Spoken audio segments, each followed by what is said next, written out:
let's wrap up section 5.4 with a couple of random comments. The first one has to do with 1 over x and natural log and stuff like that.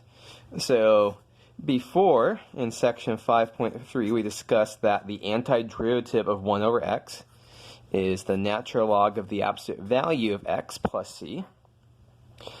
So for antiderivative purposes, the integral of 1 over x dx between a and b is equal to ln of the absolute value of b minus ln of the absolute value of a. And so, important thing here is that if we go back to the statement of the fundamental theorem of calculus, we need the f to be continuous on the interval between a and b. So we know that f of x looks like this here. It's discontinuous, not even defined, when x is equal to 0. So in order for this formula to apply here, this whole thing we need if a and b have the same sign. So if a and b are both positive, this works. If a and b are both negative, this works.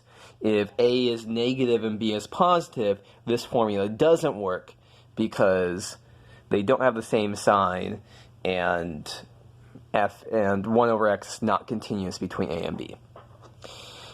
We can go ahead and, if we want to, we can use natural log properties to combine this as the natural log of b divided by a. By the way, because we know that b divided by a, b and a have the same signs, then b divided by a must be positive. If b and a are both positive, b over a is positive. If b and a are both negative, b divided by a is a negative quantity. So let's just do a couple of examples here, computing with this. The integral between 2 and 8 dx over x is natural log of 8 minus natural log of 2. Don't need absolute values because 8 and 2 are positive. It's natural log of 8 divided by 2. It's natural log of 4. If we want to do instead the integral from minus 4 to minus 2 of dx over x, so that's natural log of absolute value of minus 2 minus the natural log of absolute value of minus 4. Log of 2 minus log of 4 is log of 2 divided by 4 is 1/2, or that's equal to negative log of 2.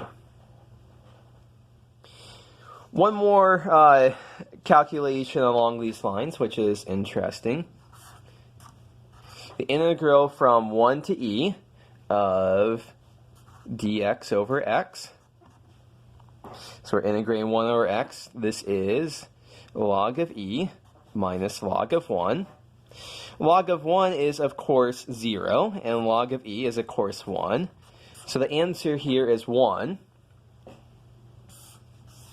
So what's going on here?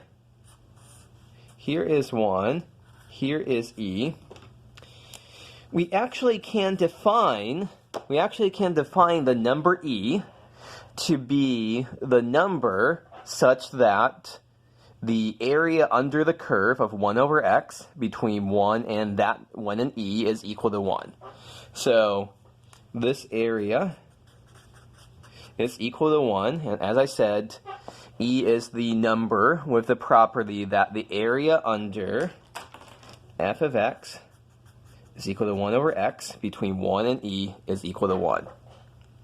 So that's a pretty fun little property of e.